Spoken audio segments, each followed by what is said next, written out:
Hi, happy Wednesday. Here we are in lobby lesson number 11. And we have a special guest with us today.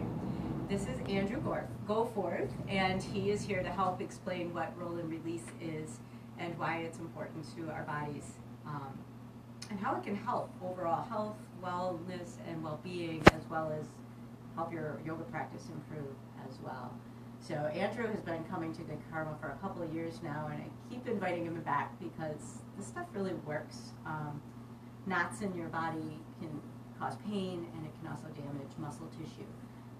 Andrew happens to be a fascia geek, self-proclaimed expert, and it's true, he does know an awful lot about it, and it's helped me release some areas in my body from some really old childhood injuries that are starting to now unwind, thankfully, from the Roll and Release program, as well as my yoga practice. So, with that being said, Andrew has a workshop coming up here on Sunday, the 20th, from 3 to 5:30, and he's going to show us a little bit about what we're going to be doing in that class. But first, he'll explain in his special way a little bit more about the work he does. Thanks, Donna. So today, this is what I'm kind of give you guys a little roundabout ideas, the whole concept of what roll and release is. And so, with all the years that I've been doing massage therapy, tacked on with my own yoga practice, meditation, I started running these workshops knowing that the knowledge that I have from all the training that I've done with anatomy and physiology, that there's that much more information that people that are doing yoga or have a workout regimen or any sort of fitness thing, the more that we can know about the connective tissue and the fascia and the muscle tissue and how they actually work together, the stronger we can be in whatever practice we're doing.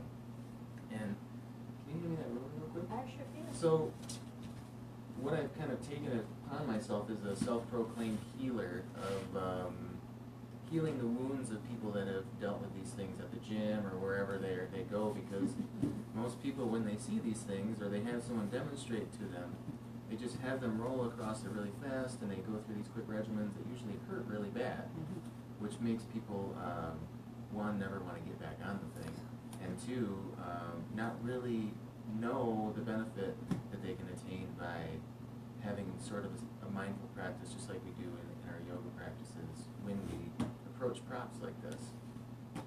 The fascia is such a wild tissue in the body that we're still learning more and more about. But one of the big things that we've learned about, especially in the fascial release world, is that more pressure doesn't always mean more release.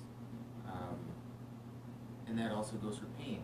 Lots of pain doesn't necessarily mean I'm going to get a huge release. And so what I'm always trying to tell people is to try to learn and find that comfortable, uncomfortable place in your practice. So when you get on one of these things, it's not about, all right, this is the worst, I found the worst spot in the place that's been hurting the worst. I just lay on that, it's going to release. And chances are it's not really going to release because the body sees that as a threat. When we have that much pain on an area, all of our little muscle cells that are to help to protect our tendons and our ligaments start to contract and hold. And if there's too much tension, they just will never release. And so the sweet finesse of this work is to start to find that comfortable, uncomfortable edge where we can actually relax into the pose, feel some uncomfortability, but use the weight of the body in such a way that the tissue actually starts to open up. And instead of, I call this work roll and release, and I've often thought about somehow trying to incorporate this term of unwinding, because that's really what sort of starts to happen in the fascia, is that it really does start to unspiral and unwind out of these knots that we have. So, Donna, I'm going to, if you don't mind, I'm going to do a little demo with you with this roller. Because one of the big things this workshop this weekend is about, we're going to be focusing on our core and the low back and how these two interact with each other. When we have low back pain, there's almost certainly something going on in the abdominal area and the deep core that plays into that low back. Same thing with the pelvis, the front and the back and the sides and the insides of our pelvis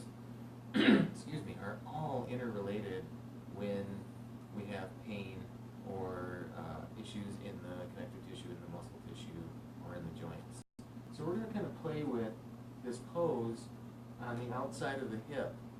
And one of the big things that I've gotten over the years when I first started doing this is learning how to be able to take one of my poses and make it so that anybody and everybody, depending on whatever is going on for them, whether they, just got out of surgery 2 months ago, or they're really loose and open, how to get this roller here to be the right sort of pressure and depth and firmness that they need.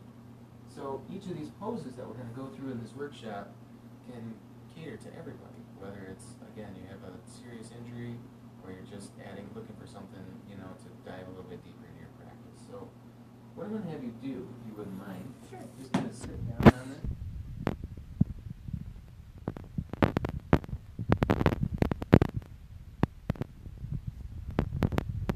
The hips have a lot of stuff going on, and there's a lot of things that go on with that actually help us to have movement in our hips. We have muscles and fascia through the front, through the side, through the back or the butt, but also very much important, that inner thigh. And these are, I often will talk in my workshops as the inner hip, because these muscles and fascia help us to bring that leg towards the inside. So if for whatever reason, you get on a roller and you know that this is like your worst spot ever, what I try to tell people is this is where we start. And we can actually start to move ourselves towards our uncomfortable edge by starting in a very sort of neutral position. Now, if someone has had, injuries here, this might also be tender, but chances are just sitting on something like this usually is workable for everybody. And so where we can start with just opening up the hips is just by having your feet planted, and you're perfect there. And you can bring your hands maybe down behind you so you can, or to your, that'll be fine. And you use the strength of the legs here and just start to kind of bob yourself forward and back. And this, what it's doing is it's rolling out this big band of fascia that connects on our sit bones. Can you feel that? I can feel that. So we're kind of rolling right over, up and over that sit bone area, which is where our hamstrings connect that go down into our legs, and where some of our glutes connect that come up all the way to the top of our low back. So this is where I like to start people, and it's just a nice slow movement. And what we talk about in the workshop is actually making the movement move with your breath. So instead of just going up and down really fast, we go in one direction, we breathe in. And as we go through that opposite direction, we breathe out. So they're long breaths.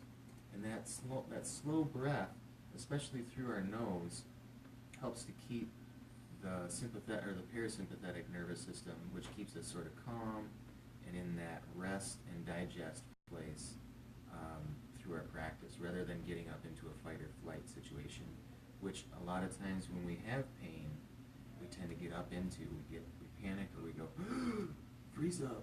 Like, this is going to help us actually kind of open up our tissue, right? So we really go slow and intentional through it. So this is the first opening, and knowing Donna's body, I know that she can go a lot deeper into this pose, but we always take our time. And the way that we're going to start to take our time to play with this pose is to start to work into the right hip. And so Donna, I'll have you come right to the center of the hip, or your glutes there, good. And then I'll have you just start to lean your weight, bring this hand out a little farther, leaning your weight out to that right. And then from here, depending on if you start to get tight, we can start to roll a little bit more up and down. The other option too, if this starts to get weird, is that we can bend that opposite knee, keep it straight, yep. And then take the movement stops, and actually the movement just starts in the leg. We actually bend that knee up. This one? Yeah. So come back to the center of your hip, and then kind of just play with movement with this right leg. There you go. And then we'll totally make the torso still, and then just that right leg can do a little bit of movement up and out. And so this can also give us a lot more stability. Like, what we're doing is we're settling into the pose, and instead of resting a lot of weight and trying to move on it, which if there's been serious injuries here, can be a little bit scary, when we just invite a little bit of movement here, it gives us a little bit more stability and security that we're going to be able to drop into the pose slowly. So then from here, if we want to go even a little bit deeper, we'll just let that right leg go straight. And then we're going to try and slowly come down onto this forearm. Keeping your bottom on the roller? Keeping your bottom on the roller, yep. So this is what I usually call the starting point for most people. That first part is for people that have a lot of tension up in the hip or in the glutes. And from here, she's doing the exact same movement that we were doing up top, but just a little bit deeper now, and a little bit more lateral, which means sort of out to the side of the leg. And so we're getting that outside hip rather than the outside.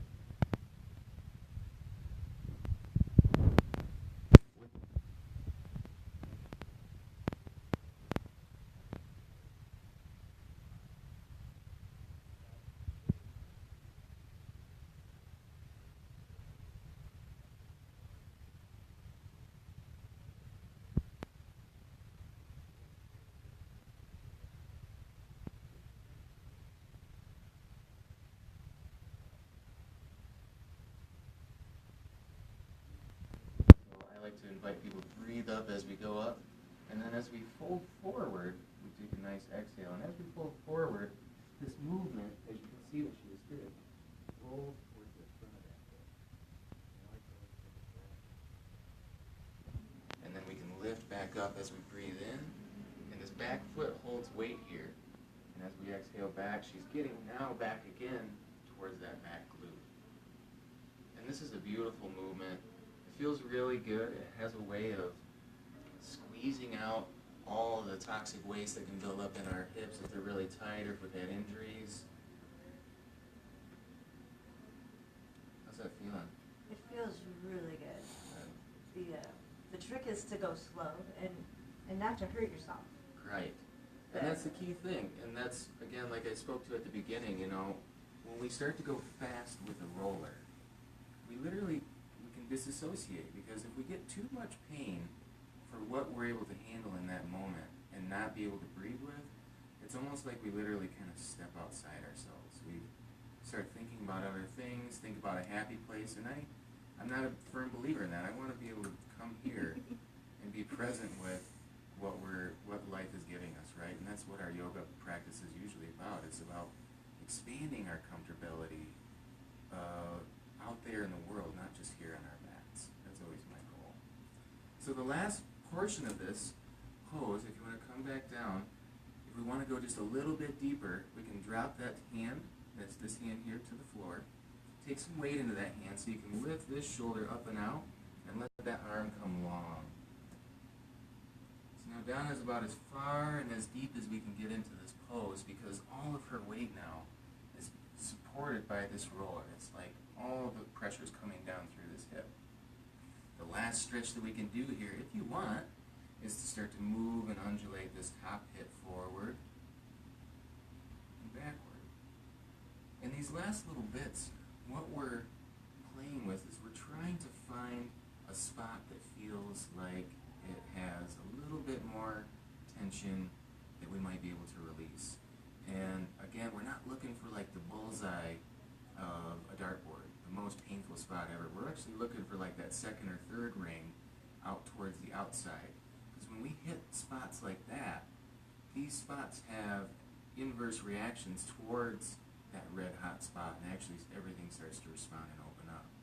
So the last part, which is the most important part of my work, I believe, is to be able to find that spot and get completely still, completely heavy, and let the weight of the body do all the work.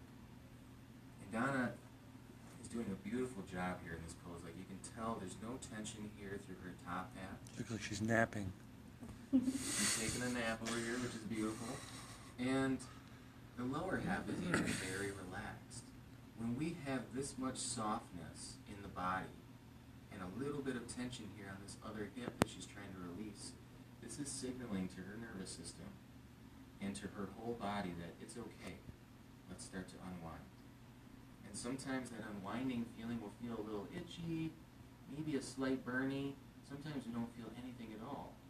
But usually by the time we get up and off this roller, after holding this pose for about maybe 2-3 minutes, this hip is usually going to feel some pretty awesome results. it's kind of cool too, because you can't see the tension that I'm holding in my right hip right now, but the right hip has been really tense. So being able to lay on it and relax in that Mhm. manner, it felt really good in a way that I haven't been able to reach that tension on the right side of my hip. So, Right. which is why I love the roll and release. I've been tortured by rollers before in gyms, and when Andrew first came to us, I was kind of opposed to it. But he showed me the magic of the ways of the roller. So I encourage you all to find your way to it. It's a beautiful thing. Thanks. Yeah, and that's what we're going to be playing with this Sunday. So it's Sunday at 3 o'clock. And so if you have any issues with your core, meaning your abdominal muscles, the psoas muscle, which is deep down, the viscera, which is all of that stuff that holds our organs, low back pain, sacral pain, sciatic pain, glute pain, or anything in the pelvis and the upper hips, we're going to be paying a lot of attention to that. This workshop is also really special because in my Diving Deeper workshops, we do some activated breath work to start us off. Oh, yeah. And the breath work is a way for us to sort of get us really present to the power and the capacity for the breath to really transform things in our body. I got really turned on to breath work when my wife and I spent a year over in Bali, and the amazing effects of just using a very focused mind and an accelerated breath, and the effects that it can have on moving blocks in the body. And one of the big things that I know about people, and myself, I dealt with a lot of low back and hamstring blocks. And through my own yoga practice, through this rolling, and through the breath work that I've incorporated, those three have an amazing effect of actually starting to shift things that maybe are blocking us from helping to deepen down into our practice, and to helping us just have a healthy, stronger body. So that's what we're going to be playing with this weekend. So if any of that excites you, I would love to kind of lead you guys through a flow if Sunday's open for you. Come on out. And I don't really have anything else. I think that's most of my I think so. info for today. Great job. I'm going to have to do the other side when we get off film. That's right. Brad, do you have anything to add before we peace out? Now Andrew's kind of scared me, the whole low back, the hips thing. That's my spot. I'm going to be there. Oh, by watching all the students, most of us have that issue, right? Yeah, for so sure. We can all benefit from it. So hope to see you guys on Sunday. That's all we have for now. Thanks for joining us, Andrew. It was a real pleasure having you for our lobby lesson. Thank you. This is awesome. We'll see you all soon. Namaste.